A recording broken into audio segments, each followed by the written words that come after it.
In today's video, I will be walking you through a quick overview of what DBT is and what are some of its popular features. So let's get to it. Alright, so like I mentioned, in today's video, I will be walking you through a quick overview of what DBT is and some of its popular features. Okay, so let's get started.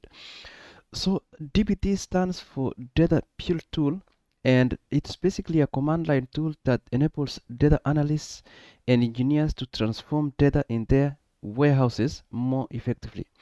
So it's basically a transformation tool. You can think of it that way. So DBT is basically a transformation tool, and it was founded in 2016 by Fishtown Analytics. Fishtown Analytics has since renamed to DBT Labs. So if you go online right now, you will find DBT listed under DBT Labs. So this is a company that is currently building and maintaining DBT. So it's called DBT Labs. Previously, it was called Fishtown Analytics. And DBT focuses on the ELT, or extract load transform approach, and this one basically leverages cloud data warehouses. If you have been working with data and data warehouses in general, you may have heard of this term. So ELT, and the other one that has been popular for a while is ETL. So this ELT one is a more recent approach, and this one came around the time that cloud peaked. And basically the difference between the two is that with ETL, which has been there for a longer time, that one you transform your data before you load into your database or your data warehouse. But with ELT, you transform your data once your data is in your data warehouse. So DBT actually uses this second approach that transforms your data once it is in your data warehouse. Okay, so this is the ELT architecture with DBT in the picture. So basically what happens is that you have tools that extract data from your source and lands it or loads it into your database. And once the data is in your database or data warehouse, then you can use DBT to transform that data. And once your transformation is done, you can stage it or you can write it back to one of the schemas in your database or data warehouse. And from there, the visualization teams can point to that schema and utilize that data. So basically, DBT stands at the T side of ELT. So it is the transformation piece of the ELT approach. Okay. So what this basically then means is that if DBT stands at the T part of it, then it's not an ingestion tool. So DBT is not used to extract or ingest data. It's just a tool that is used to transform your data. So if you want to ingest data, then you'll have to use some other processes to bring that data into your data warehouse. And once your data is in your data warehouse, that is where you can bring in DBT and use it to transform your data. So yeah, don't get it confused, because some people think of DBT as a as an ingestion tool, but it is not. So you use DBT to transform your data, and this only happens once your data is in your data warehouse. Okay. So this is how the architecture looks.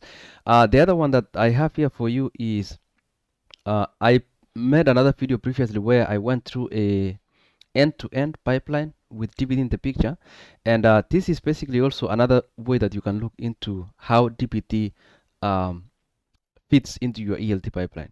So you will have processes that bring your data from your sources. So you can have data coming from RDBMS databases, APIs, flat files, and you can load that data into a staging packet like S3 packet, for example. And then if you're using Snowflake, you can bring that data from S3, load it to a raw layer in Snowflake, and from there you can have DBT pick the data, do some transformation, and write it into a transformed layer in Snowflake. And from there you can have PI tools connect to your transformation layer.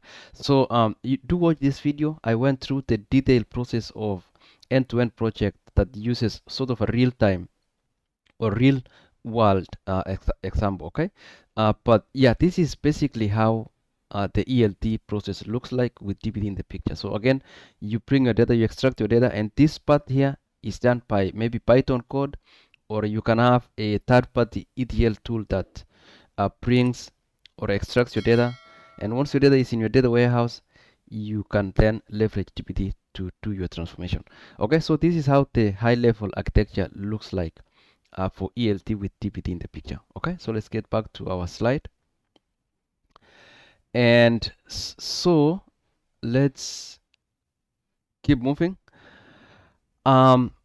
DBT provides two products, or a DBT exists in two products currently. So one is DBT Cloud and the other one is DBT Core. So there are differences with these two products, and I've listed them here. So for example, DBT Core is a free version and DBT Cloud is a paid, but it comes with a free tier. So this DBT Core is a CLI, or you can install it through CLI. But the other one is a web-based UI, or and it has a built-in IDE as well. What's some of the other things that stand out here? You also, for the community, if you're using the DBT core, you don't get support from DBT Labs. But with this other one, because it's it's an enterprise version, if you run into issues, the company will provide support for you. So this one, you get a dedicated support with paid plans. Okay. You also get external IDE. I mean, you use external IDE if you're using free version of DBT core. For example, if you want to set up a DBT core, you can integrate it with VS Code, for example. And I've done a number of videos on this. If you have been watching some of my previous videos, where we've been using VS Code to interact with our DBT. With Cloud version, it comes with a built-in IDE, and also it comes with a built-in scheduling, the DBT Cloud version of it. This other one, if you want to schedule it, you'll have to use external tools like Airflow or cron jobs to schedule the jobs. When it comes to collaboration with DBT Core, you have to manually set up your CI/CD pipeline to connect to your Git-based tools. But with DBT Cloud, it comes with the built-in features with Git integration. So all you have to do is basically just connect to your Git provider, and you should be good to go. Okay. So I think the other one here is for deployment. This one is self-managed. It's local. You can set it up yourself. And the DBT Cloud is a fully managed service. And this one is managed by DBT Labs. So let me just quickly show you the difference between the two. So I signed up for the cloud version, or DBT Cloud, and this is just a skeleton of my IDE, but I just wanted to walk you through the dashboard, how it looks like. So when you sign up, you get 14 days of free trial, but it comes with, let me just go to my account. If you go to billing, you get a number of plans here. So with the DBT Cloud, you get 3 plans. So we have developer, which is free. This one is free. If you sign up for developer, you get a free cloud edition, so you don't have to pay for anything. So this is good for you, but you only get one seat, so you cannot use it for more than one person. So if you want to play with DBT quick and fast, you can try this option. But we also do have team, and this one, I think you get a number of seats for this, and you pay $100 per month per seat. With enterprise version, the pricing for this depends on the individual plans, and I think this is the one that most big or large organizations go with if they want to use the DBT Cloud version. So these are the 3 tiers of plans that you get with DBT Cloud, and again, the developer edition is a free one. Currently, I'm signed in with Team. I think this one gives me 13 days, and once that's done, it will expire if I don't put in my payment plans here, or my card, so that they can charge to it. And if you go, you get here, for example, you get the Cloud ID. So this comes with the Cloud ID. For example, this is a Cloud ID here, and you can do your development here without having to configure VS Code. So you can just, once you have your Cloud account set up, you can come here and write your models. Okay.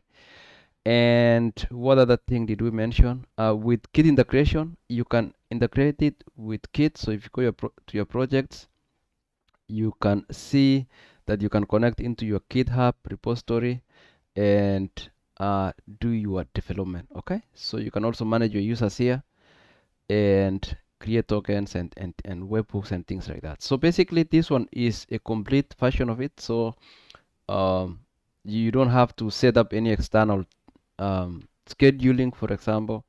You can, once your model is ready to go, you can schedule it right here and run it.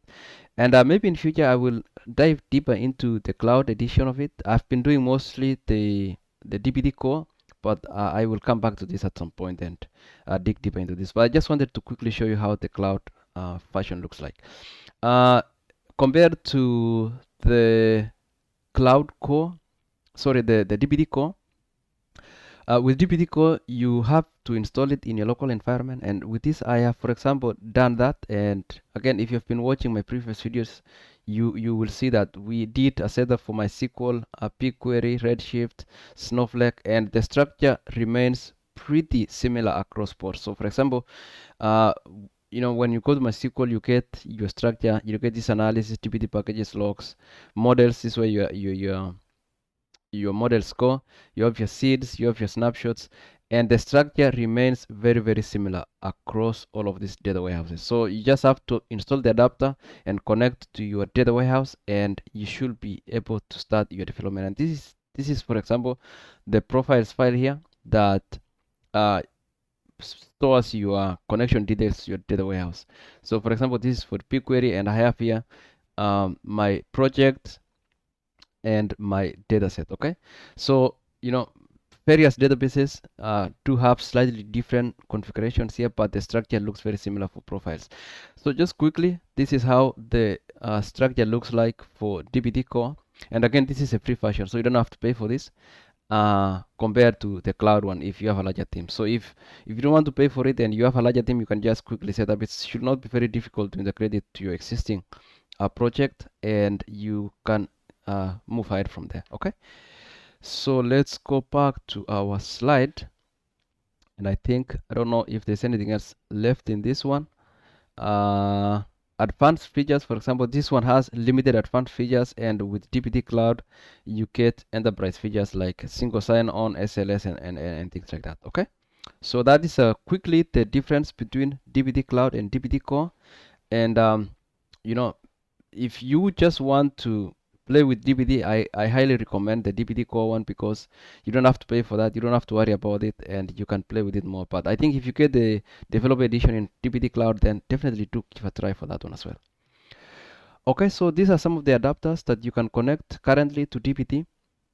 So you can connect DBT to AlloyDB, you can connect it to Spark, Athena, Synapse, you can do connection to Redshift, PostgreSQL, Snowflake, MySQL, Databricks. So we have done a connection to Redshift, we did one to Postgre, we did another one to Snowflake, and also to MySQL. Maybe I will, and BigQuery as well. I will try to connect to some of these other ones.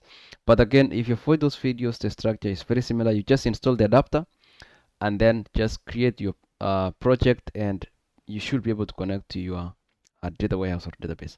So if I go here, we do have a number of trusted adapters currently, and you can go to this page. I'll put it in the link. I'll put the link for this in the description for this video, so you can go and look at it. But basically, if you go to dbt.com under docs and trusted adapters, you can see which data warehouses or databases currently can connect to DBT. Okay, so if you're using any of this, for example, you can even connect to Teradata, can connect to Trino, and we have done connection to Redshift, Snowflake, Postgre, and a number of these other ones. Okay, so all you have to do basically is just click the installation here, install with DBT Core, and you will get the adapter here for connecting. For example, this is for BigQuery, so you just create your virtual environment and install the adapter, and you should be able to go ahead and set up that process. Again, if you want to see how to do this, I have done videos for this, so definitely to take a look, especially with DBT Core. I have gone through the process of setting them in detail to connect to BigQuery, Redshift, MySQL. We did one for Postgre as well. I think I'll be going through the process of connecting to the rest of this, but yeah, it should be quite straightforward once you watch one of those videos. You can also do the same thing to cloud as well. You can connect from cloud. So if you're connecting from cloud, you need to provide these details, and you should be able to connect to your data warehouse. Okay. So those are the adapters, and so we move on to DBT structure. So this is how the DBT structure looks like once you create your project. So you get a number of folders. So at the root folder, you will get your DBT project, and this one basically stores your configuration files that includes paths for your models, seeds, snapshots, and other configurations. So basically, if we go back, I can quickly show you how the project looks like. If you go to my SQL here, we have DBT project here at the root level for your project, and you can see that this is how the project looks like. You have the name for your project, the fashion, you have your profile, which is very important. This one connects to your profile, and this will tell DBT the database name, the username, the password that should be used to connect to that database, and also the paths for your models, analysis, tests, seeds, and all of that. Okay. It also states at the end here how you materialize your models. Okay, so that's the DBT project at the root folder. And then we move on. We have macros, and macros in DBT are basically reusable functions. So if you have user-defined functions, you can put them in macros, and you can reuse them across your models or snapshots. Okay. The other one that we have here that you'll probably see a lot is seeds. And if you have CSV files that you need to load into your database, you can put them into your seeds, and when you run DBT seed, it's going to load them and create them in your database. And now you can start using that table or file in your models. Just refer to it, and you can join to it, do all of those things. Okay, so that's seeds. So if you have any CSV files, you put them in under seeds. Okay. With snapshots, this is for tracking slowly changing dimensions over time. Okay, so if you have data that changes over time in your data warehouse, you can use snapshots to create type 2 slowly changing dimension, and this feature is pretty neat also. I have also done a few videos on this, and I think I'll be doing more on this. So again, if you go to your project, you can see that you have right here you can put your snapshots here, and these are basically .sql, and they will be created as tables in your target database. Okay, so I don't know if I did one here. Yeah, I didn't do one for DBT. There was one project that I did for BigQuery. I think I deleted it, but I did one for snapshots as well. But yeah, do keep do subscribe to the channel, and when I will be releasing more videos on this, and we'll be digging deeper into some of these options as well. And then we have tests here. This is where you put your custom tests. So with DBT, you can test your models before you actually push it to your production. When you're doing your developments, you can test your models. You can write custom tests. DBT also provides generic tests that you can use as well. And this allows you to test your data and be confident with it before you sign it off. Okay, so you can put under the folders your DBT custom tests. With analysis, you can put here some analysis for queries and exploratory data work. So if you are exploring your data, doing some profiling, you can put them inside your analysis. Docs is also a very important feature in DBT. So this one contains markdown files for project documentation. So if you want to document your tables, your columns, you can put them inside docs, and you can refer to this in your downstream model. So if you have, for example, a table that you want to document in def or a prod or a staging UAT, you can put the you can put your doc blocks here in docs and just refer to it downstream. So this allows you also, so that it gives you the dry, so you don't have to repeat yourself multiple times. So just write it once here and then refer to it in your downstream models. Okay, so that is also a very important folder here for DBT. With target, this is where your compiled SQL files stay, execution logs, artifacts from DBT runs, etc. So once you once you run your models, there is a this target folder will be created, and this will contain compiled queries. So quickly, I can show you one of that. So here in my, let's go again to this MySQL folder here, and we do have a changer model here written in Changer. Remember, so DBT leverages Changer with SQL, and this allows you to reuse your functions, and you can write like loops, and you can basically treat SQL as a programming language here with the help of Changer. Okay, but so when you write your models, it will be leveraging this use of Changer. So for example, here we are saying we are selecting from our source, and these are Changer templates. So if you were to copy this and put in your SQL database the way it is, it's not going to run. So what DBT does is it's going to interpret this and compile it into a SQL query that can be read by your database. So if you go now to your target database, the target folder, and go to compiled, you can get your compiled queries right here. So for example, here for orders.sql, you can get the compiled query version of this one right here. Okay, so this is a compiled one, and you can basically see that now DBT has interpreted this and compiled it into a ANSI SQL query. So you can see that this is basically now referring to your schema and getting the table during the join. So you can basically copy the compiled one and run it in your database, and it should be able to run without a problem. Okay, so let's go back. And the last one here is the profiles YAML. So basically this one stays outside of your project directory, typically into DBT under your home or users directory, and this again will hold your database connection settings for different environments, so dev, prod, and I showed you that. So if you go back here, you can see the profiles. So here you have like dev environment here with the details. So if you had one for prod, you can put it down here again, and can put it down something like this. And so let's say this one is UAT, for example, and then you can put the target there as well, like that. Okay, so this is how you can define different environments in your profiles. So again, it stores the connections to your database, and DBT will read this file when you run, and it's going to use the information we put here to connect your database, and also to write the transform data to your database. So this is a very important folder as well, important file as well.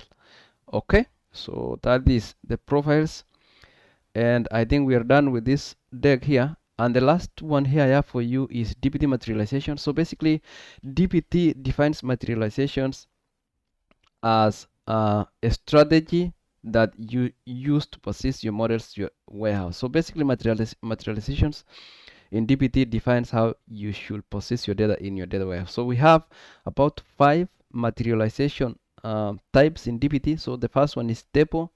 So if you configure your model to be materialized as a table, then you are telling DBT to create or to rebuild this model as a table in your target database. So basically what it does behind the hood is that it's going to create your model as a table every time you run it. Okay, so this is going to be rebuilt every time. So if you run it now, it's going to be create table as, and if it says it's going to replace a table. Okay, so that's a table. And then for the view, it's the same thing, but with this view, it's going to be recreated as a table. So DBT will recreate your model every time as a view when you run it. Incremental one, this will be created as a table, but the difference between incremental and a table is that the first time it's going to be created as a table, but with subsequent runs, what will happen is DBT will only get new or updated records and append it or update it into your existing database. So this will not be recreated, but it will be DBT will insert the new records. So if you have a lot of data that you're getting from your source, and you only want to get new or updated records, then DBT will do this, and you can choose the use of incremental. I've done a number of videos on this incremental one, and in the last project I did a project end-to-end project where we went through the DBT. So this model here, this is the one I used. to create a incremental model. So if you have not watched this video, definitely do take a look. We had a Python code that was generating data. We saw that data in S3, loaded to Snowflake, had DBT, pick it up, and then it landed in transform layer, and eventually we had to use Tableau to consume that data. But the point I'm trying to make here is that we used the incremental piece to generate this data. So DBT was only getting new data or updated data to send to your incremental table. So that is one very important actually model in DBT, and you will probably be using it quite a lot if you're dealing with terabytes of data. Okay. And then the last one, sorry, the next one is ephemeral. So ephemeral models are not directly built into your database, but instead DBT will interpolate the code from ephemeral mode into a dependent common table expression. So you can use this as sort of a temporary layer if you want to transform your data and then just basically reference it in your other models. But when you specify the materialization as ephemeral, then DBT will not create in your database. And then the last one here is materialized view. So you can also create a materialized view with DBT, and this will be created as a materialized view in your target database. Okay, so these are the 5 materialization types that you have in DBT. And let's go back to our models or our projects here, and I will quickly show you how you can configure your materialization. So for example, I have here my SQL again. Let's go to models here. If you go to your model here, I have not specified in the configuration here, but if you go to my YAML file, this is where I have specified how this model should be created. So you can see here, I've said this model, when you create in the database, target database, create this as a view. All right. So you can also do the same thing for a table. You can just change here to a table. Or you can change to incremental for incremental models. With snapshots, you can specify that in your snapshot. So snapshots, you don't have to say anything. Just specify the SQL file here. For example, if you had to create a file here called orders.sql, when you put your models here, when you put your code, so let me just copy that here, for example. So if you put your code here, you will have, of course, there is some other like configuration here that you'll need to do. Like you can say that this will be a snapshot, for example. I want this to be created as a snapshot. And you can put the name of the snapshot here like that. You can say, yeah, and then just do it like that. Okay. And this will be created. So DBT will interpret that this is a snapshot, and it will create as a table, and the name for it will be this one right here. Okay. So this is for snapshot. It will be created as a table, and this will store your type 2 data. Okay. And then let me see if there's anything else here that we need to go through. Let me go to Snowflake. I don't know if I have one that I defined there as a table.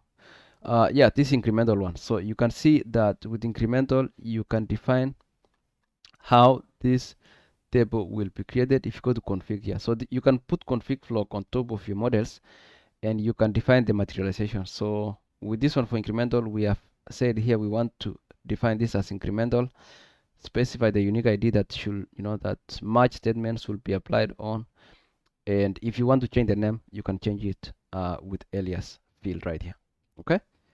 So that is one way of also specifying your materialization using the config block. All right. So I think that is it for that. You can go to the website for DBT and read more about materialization. So I'll also put this one in the descriptions, so you can go through it and you can read through this in the details. Okay. So there's also more that you can see about DBT. I mean, I just described the tip of this DBT. There's a lot more that DBT can help you with, and if you go to the documentation page, you can read more about it. Again, you can use it for version control and CI/CD. You can test and document. your models, and you can write your development using modular SQL files. Okay, so that is basically the high level overview of DBT. And do stay tuned to this channel. Definitely do subscribe to the channel. I will be making more videos moving forward on how you can write your DBT models, how DBT works in general. So far, what I've done up to this point is I've went through the process of setting up your DBT core, how you write basic models. But moving forward, we'll be diving deeper into DBT and just doing more projects on how you can actually use DBT to make your life as a data analyst much more simpler. Alright guys, again, that is all I had for you in this video. I hope you liked this video, and if you did, please do give thumbs up to the video, subscribe to the channel, and let me know what you think about these videos. Let me know if there's something I can improve, if there's something I can create, if there's a video that you want me to make about DBT that you've been trying to look and you're not getting. Do let me know in the comment section. Alright guys, that's all I had for you today. Bye bye.